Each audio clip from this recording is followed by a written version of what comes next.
What is up, everyone? Welcome to the podcast. I want to thank everyone who's here for tuning in. This is podcast number 2. I have a few topics I want to talk about centering around free speech and some things that Pam Bondi has said in the last day or so. And then if anyone has anything they want to talk about, we can go from there. So, first off, if you want to join the conversation, please join the Discord server. There's going to be a great community growing there, and we'll be able to have conversations.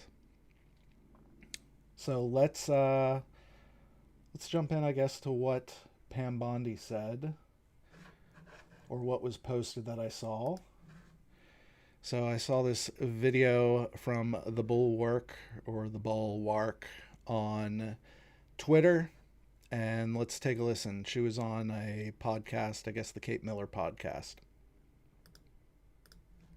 There's free speech and then there's hate speech.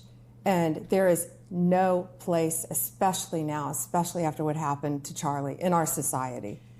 Do you see more law enforcement going after these groups who are using hate speech and putting cuffs on people so we show them that some action is better than no action? We will absolutely target you, go after you, if you are targeting anyone with hate speech, anything. And that's across the aisle. There's free speech and then there's hate speech. All right, so when I first heard this, I was like, what? We will absolutely target you, especially and that's across the aisle. So I don't know about you guys, but my critical thinking brain goes off when I hear something like that, and I say, wait a second, that doesn't seem right. So for me personally, I had to dig in. A lot of people will watch something like this and just repost it. You can see there's 8,000 reposts here at least, 9,000, almost 10,000 comments, right? People are bookmarking this so that they can bring it up later when they hear someone who says something differently about this. So let's go to the actual podcast. So I listened to the majority of it, but there's kind of two key points here. Let me make sure I have the right part queued up.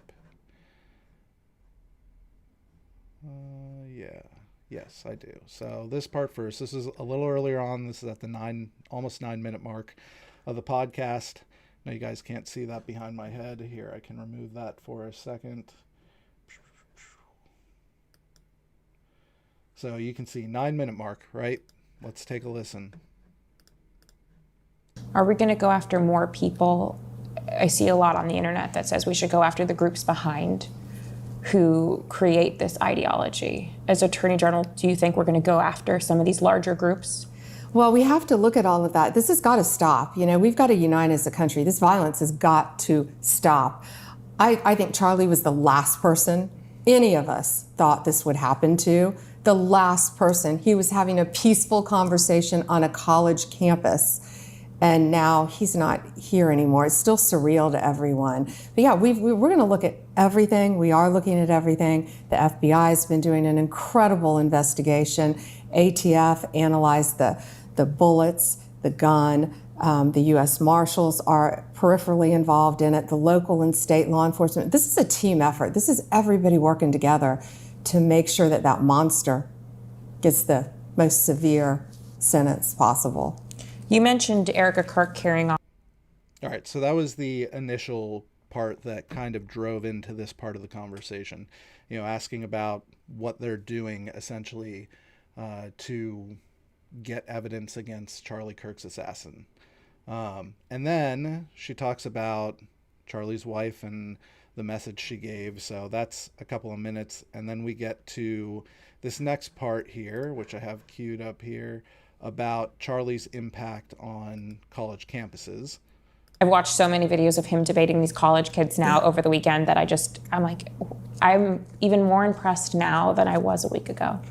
Yeah, same. It's truly remarkable what he was doing, and he was changing hearts and minds. And that's hard to do in this world, especially with kids. It's a lot of work to show up to a college campus, right? For so long, colleges allowed, when a conservative would go on campus, right, they go with all this police and security. These universities are complicit in allowing conservatives to be harassed on campus. Mm-hmm. And what happens when you allow a university to harass conservatives and don't expel or don't take an action, is what happened last week. All right, so she says this is what happens when you target one side of the aisle. This is kind of the logical conclusion, is what the host of this podcast is saying. And here's what Pam's response is. It is, and you know, on a broader level, the anti-Semitism, what's been happening at college campuses around this country is disgusting, it's despicable, and we've been fighting that. We've been fighting these universities left and right, and we're not going to stop. There's free speech, and then there's hate speech. And there is no place, especially now, especially after what happened to Charlie, in our society. Do you see more law enforcement going after these groups who are using hate speech and putting cuffs on people, so we show them that some action is better than no action? We will absolutely target you, go after you, if you are targeting anyone with hate speech, anything. And that's across the aisle. So that's the whole clip right there that we saw, or that I saw on Twitter, right?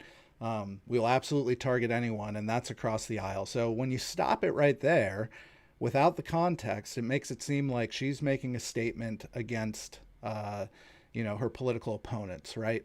It makes it sound like she's not operating in good faith as the top law enforcement officer of the country, right? Or political, sorry, she's the top law officer of the country, right? She decides who people go after from a legal standpoint. Here's though, in context, she was not saying that, and you guys will see here. I mean, look what happened. Think about Josh Shapiro. What happened to Governor Shapiro? I talked to Josh multiple times. Democrat governor, Jewish.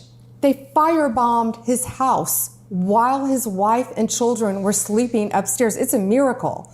Nothing worse happened it's a miracle that nothing happened to Josh, and he and his family are safe. They're traumatized, but that's what's happened in this world, and we are going to fight every step of the way to show that you will face the most severe consequences if you come after someone and you target someone for their political views or for any reason at all.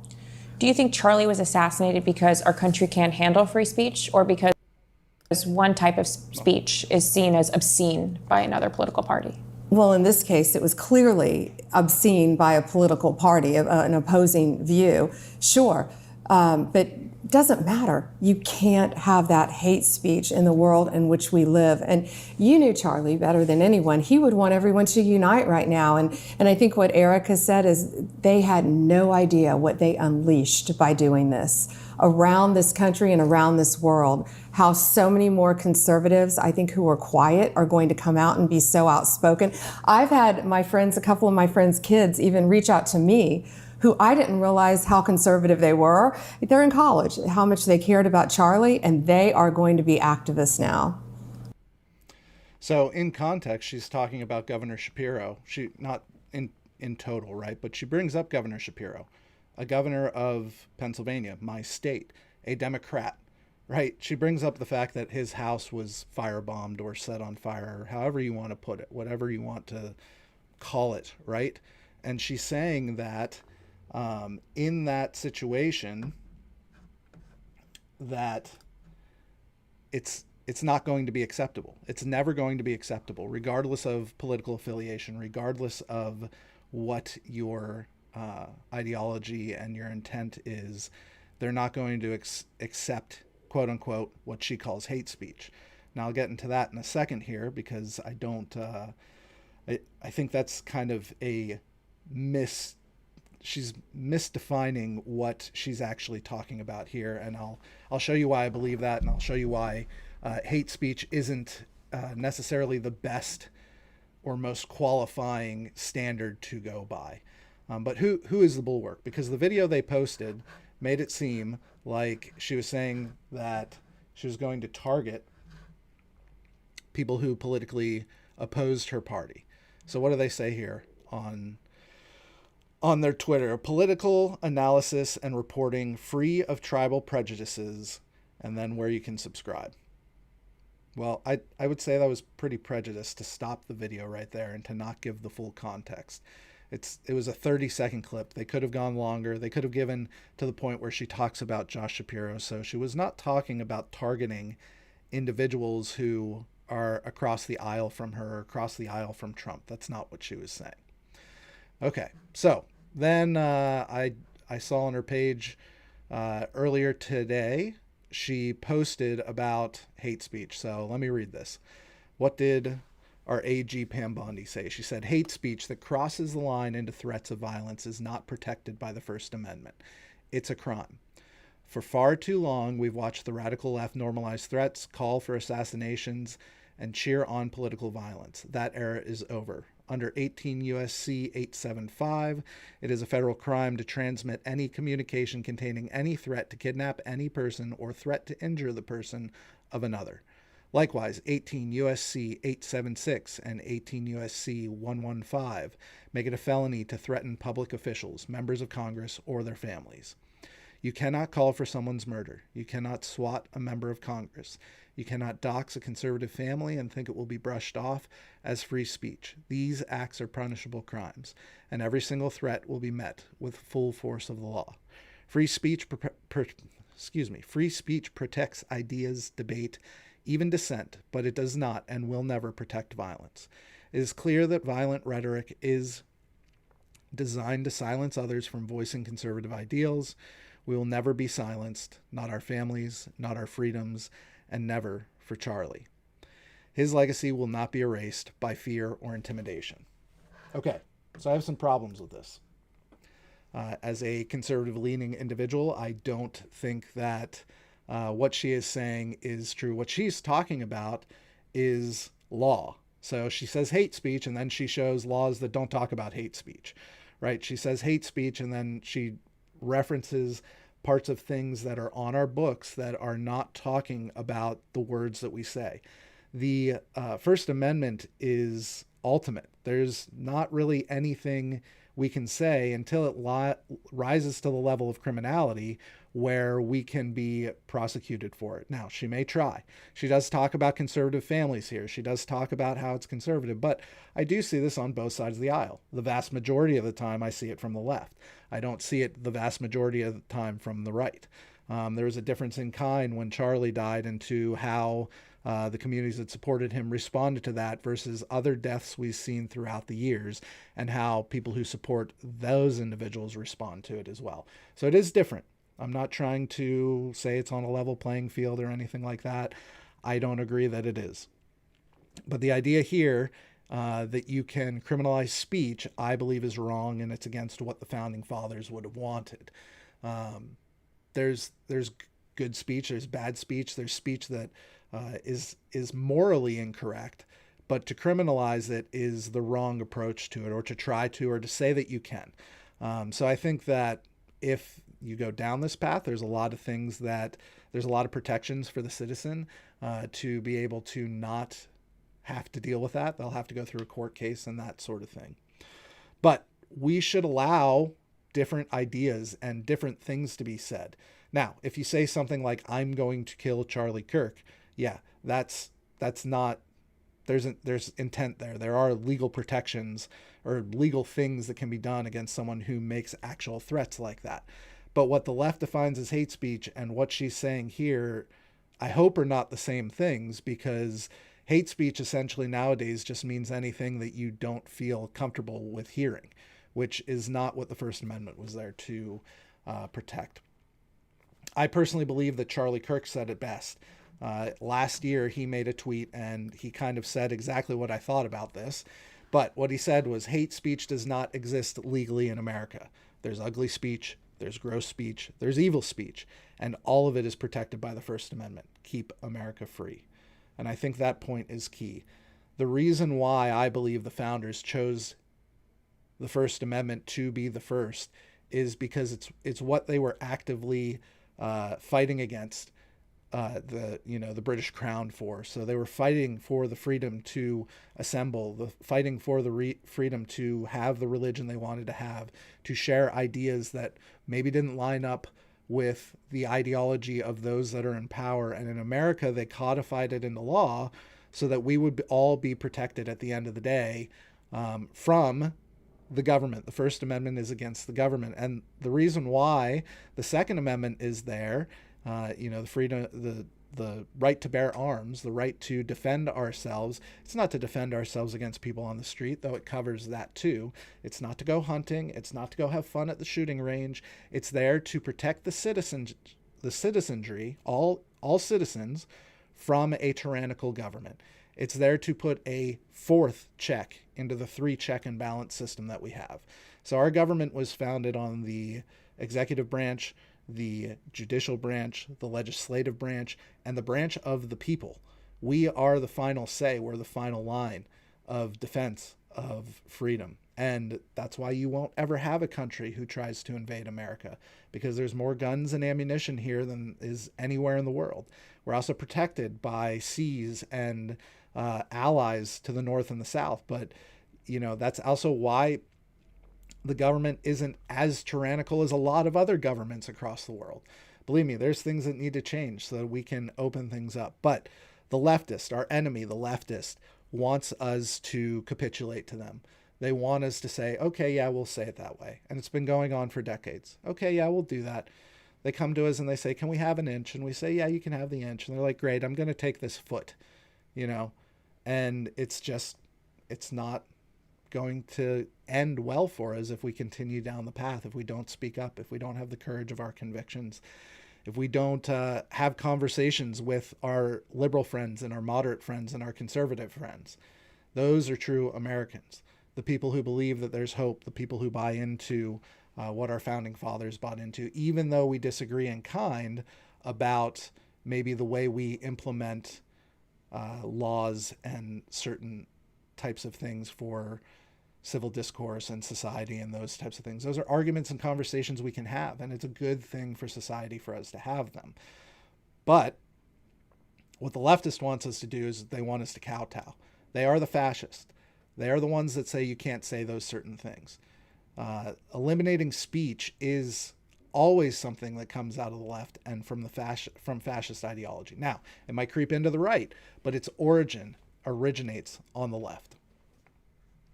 So those are my thoughts on what Pam Bondi said. I don't think it's good for us to criminalize any type of speech. I will fight for the right of the liberal to say what they want. I'll fight for the right of the leftist to say what they want.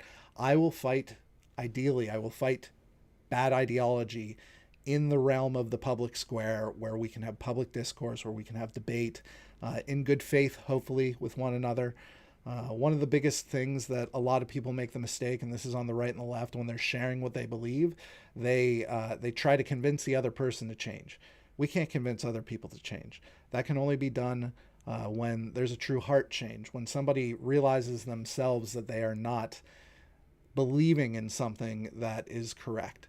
So all we can do is speak and lay little seeds of our perspective and our ideology into other people's lives, so that hopefully one day people correct things that they believe is wrong. I hope that that's true about me. I hope that's true about you. I hope you want to correct wrong beliefs in your life. Ultimately, I tend to go to the Bible first to see if any belief that I'm holding is right or wrong.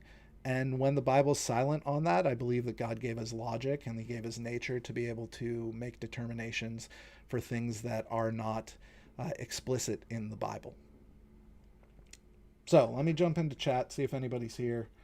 We've got a handful of people watching. If anybody has a question or anybody wants to talk about anything, part of my hope for this podcast is to have physical conversations with people. So if you are able, join the Discord, so that way we can talk online and offline whenever we're streaming and when we're not. But if you actually want to have a conversation about a specific topic, I would love to have you onto the podcast live right now, if you have something you want to talk about.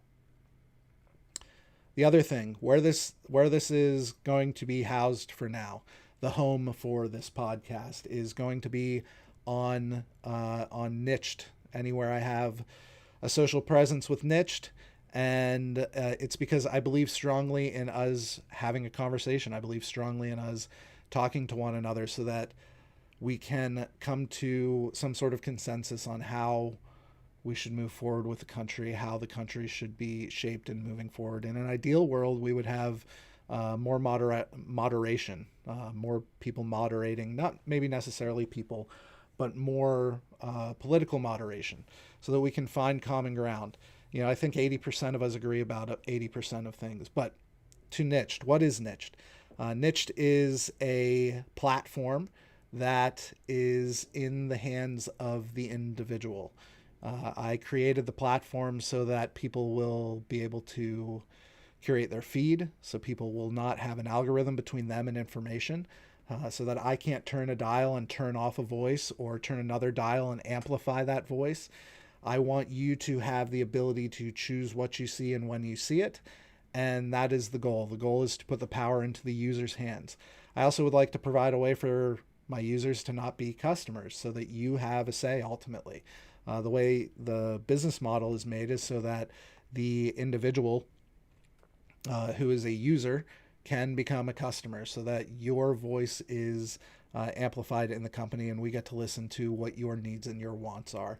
So if you're interested in all about any of that type of stuff that I just said, Niched is sponsoring this podcast.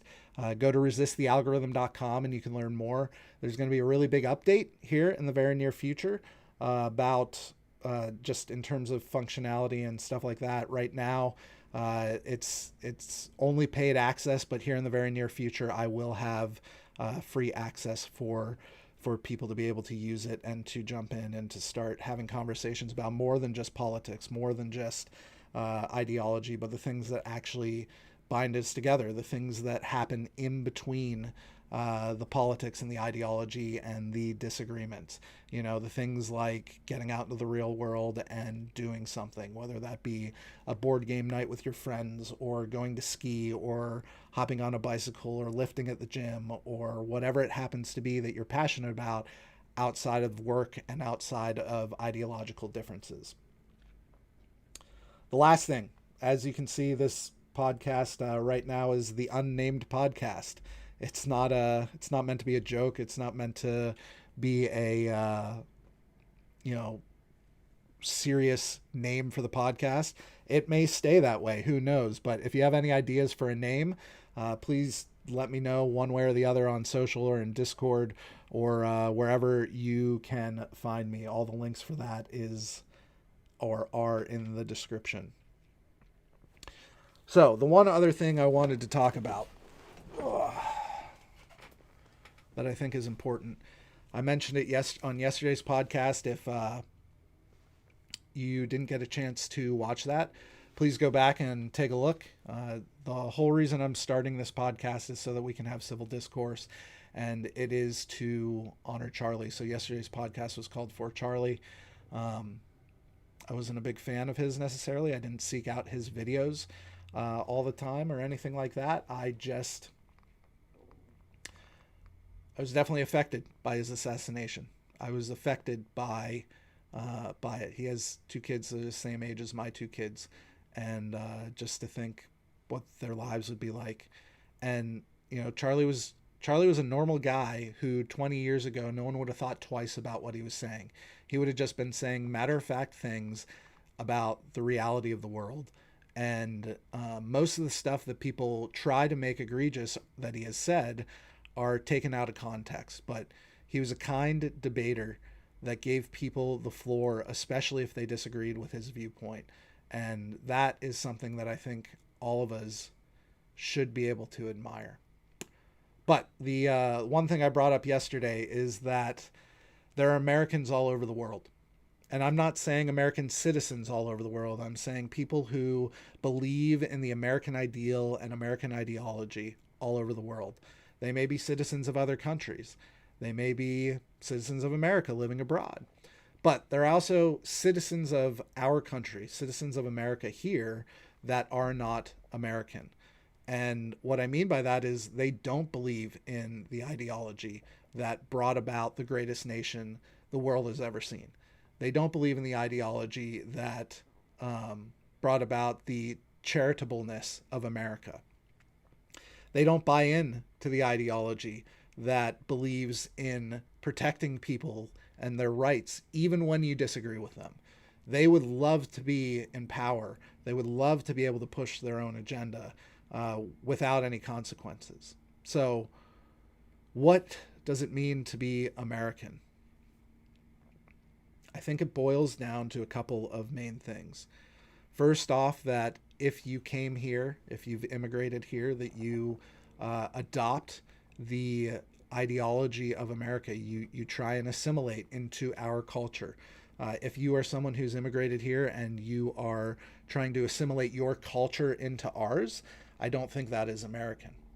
I think people who say that they're against free speech is not American, right? If you don't believe in protecting the speech of others, even when you disagree with it, even when it's vile and disgusting and something you never want to hear, even when it hurts your friends or your family or it hurts you specifically, it's something that we have to defend. That is part of what it means to be American. You have to believe in freedom of speech in order to be American. The right to bear arms. Not to just go down through all the amendments, but those two are the most important ones. All the others are like, they're good and they're given to us by God, and our founders recognize them. But the first two are what makes all the others possible. But the right to bear arms, if you don't believe that you have the right to defend yourself when someone or something is oppressing you, that is not American. You are not an American. I don't care where your citizenship resides. You are not American. If you do believe those things and you don't have American citizenship, I would say you're a part of the American experiment. See, America is unique in one very special way, I believe. Not just because we were founded on Christian ideals, and we're really the first country that fully embraced Christian ideals and was founded on that. All other countries were founded, their genesis was before the Christianity came into their country. Ours started with that. The Mayflower was the start of America, and they started with that. But one of the real reasons I believe that America is so unique and such an interesting thing to come into history is we are the most powerful nation on the planet. And that should humble us. That should humble each and every politician. That should humble each and every president. It should humble each and every American that we are the most powerful country on the planet. With that comes a great deal of privileges, that we are able to travel to many places in the world, that we are looked at and admired. And we're also looked at and viled as well. Like, we're looked at and people hate us. But it comes with a great deal of responsibility to be the most powerful country in the world. And we have been for a very long time. And when we came to take that position and to take that throne, essentially, away from the last most powerful country in the world, we did something different than any other country ever did. We decided not to conquer other parts of the world. We decided not to take that newfound power and go and colonize other parts of the world or take over other parts of islands. The whole feudal mentality has been going on for thousands of years. It's been going on, since the start of the Roman Empire, essentially, and probably even further beyond that. But we were the first empire in history to say, you know what, we're not going to conquer with the sword. We're not going to conquer with power and weapons and war. But instead, we're going to have conversations. We're going to be a philosophical, ideological type of institution. We're going to be a philosophical and ideological empire. And that's what we've done. We've passed on ideas. And I think that's why Charlie touched so many people in the world, because he embodied what the American ideal was. He believed so strongly about speaking about what you believe that he inspired people all over the world. I haven't seen this on the news, but I've seen little blips of it on my feeds. And there is massive gatherings in London. The last thing I saw, who knows how many people there are, 1 million to 3 million people, something like that, right? I don't know. Those numbers probably aren't accurate, but the point is there's a lot of people there, not only honoring Charlie, but honoring America, like honoring the American ideal. Those people want what we have. They want the freedom we have. And that was part of our idea. We said, instead of conquering and forcing you into our ideas, we're going to pass our ideas on by talking about it. Now, have there been times that we've been in war? Absolutely they have. Were they all right and just? Probably not. We're human beings. We make mistakes. We aren't a perfect country, but we are a country that from its onset was striving for protection. Was striving for perfection. There are protests in South Korea that I saw. Same thing, wanting freedom, holding signs up saying for Charlie. There are gatherings and demonstrations in Australia and New Zealand. I'm seeing these crop up in westernized countries that have been not as free as America. And America could be freer. There's things that I don't like about my country. But the thing that no one's ever been able to tell me is when they come to me, when I hear people say, I hate America. America is terrible. It's a terrible place. I always ask because I want to know. I ask, where is better? Where would you like to go? Point out the country that is doing better than America. Tell me where it is. And nobody ever has an answer. There's not one single country that is freer than America. There's not one single country that enshrined into law the ability for its people to protect that freedom. There's not one single country that has as much diversity as America has. And diversity for diversity's sake is not necessarily a good thing. But we are diverse. We accept people in. We are the melting pot of the world. You can find someone from every country in the world, every background, every ideology, every upbringing here. And you can't find that anywhere else. And that's unique. That's something that it's one of a kind. America is one of a kind. And if you don't love America, you really should, because most of the freedoms you have, wherever you are that you're watching, are not given to you, but were probably protected at some point in time in your country's history by America. And if it wasn't directly protected by America, then you have probably adopted some laws that America initiated that your country thought was a good idea into your society. So every single person that draws breath on this planet, every single person should be grateful for America.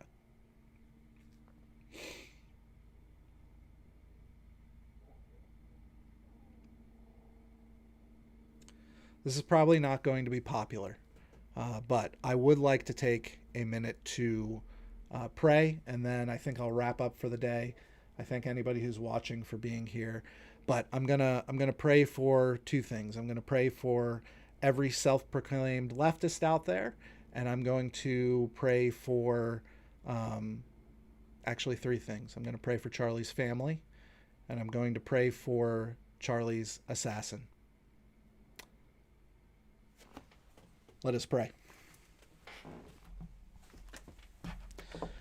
God, we come before you.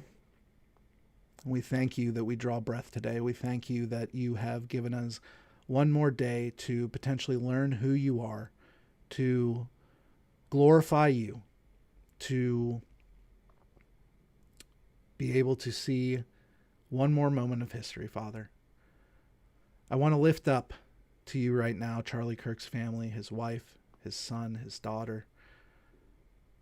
They're going through great tragedy right now, Father, and I just ask that you give them peace, you give them comfort, you come and wrap your loving arms around them, and you let them know that there will be another day. You let them know that tomorrow will be better. You comfort them with the fact that one of your children is home, that Charlie is home. You called him back and you said, well done, good and faithful servant. I hope you give his wife the courage to keep moving forward in the mission that they planted and the seeds that they planted for the last decade, Father, and give her a resolute mind and a resolute heart and a resolute spirit. I would also like to pray for Charlie Kirk's assassin. I ask, Father, that though his time on this earth is most likely short, you reveal yourself to him. Save his heart, or save his soul. Break his heart, Father. Help him to understand who you are and that he does not have to spend eternity separate from you, Father. I ask and I pray that you bring him to salvation. You bring someone into his life that can show him the true path. You use the Holy Spirit to break down his preconceived ideologies that are not in line with you or with the nature that you created, Father. And I ask that you give him peace in his final moments and time here on earth. And finally, I would like to pray for my enemy, Father, the leftist. I ask that each individual that believes in leftist ideology be shown the error of their ways, Father. I ask that you give them the ability to repent, turn from their wicked and evil ways, Father, and that they are able to learn who you are and come to salvation as well. Because ultimately the most important thing is your Son Christ and what he did for us, and the question of who he is. Each and every one of us needs to be able to answer that question, Father, and I ask that you give the opportunity to the leftist to learn more about Christ. I thank you for my ability to speak. I thank you for the courage that you've given me, Father. Help me to be resolute in this mission. I pray all these things in the name of the one that you sent, the name that is above all names, and your Son, the one you sent to be a sacrifice for us so that we might not face your wrath and your judgment, but instead have eternal life with you, worshiping you for the rest of forever. I pray this in Jesus' name. Amen. Thank you guys for being here. Really appreciate it. If you're watching this afterwards, please hop into the Discord, follow us on socials, and if you have an idea for a name for the podcast, I'd love to hear it, because I don't know, unnamed podcast. Maybe that'll stick. I'm not sure. All right, guys. Thank you. Have a great day, and I will talk to you again tomorrow, 2 p.m. Eastern, 11 a.m. Pacific, and you guys in the middle can figure out what that means. Thanks for being here. I'll talk to you soon.